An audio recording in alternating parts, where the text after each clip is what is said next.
unit dari kelompok pusat menghancurkan kendaraan lapis baja barat di arah Pokrovskaya. Terbukti dalam sebuah rekaman yang ramai beredar di media sosial Telegram pada Rabu 16 Oktober 2024. Terhitung ada lusinan kendaraan lapis baja Max Pro Amerika yang terbakar. Ini adalah satu-satunya hasil pertempuran antara prajurit Ukraina dari Brigade Mekanis ke-47 Angkatan Bersenjata Ukraina dan unit Rusia.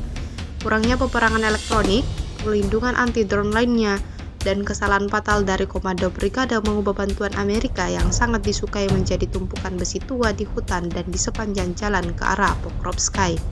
Insiden ini jelas menambah daftar kerugian panjang yang didapatkan Angkatan Bersenjata Ukraina.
Download Tribun X sekarang, menghadirkan lokal menjadi Indonesia.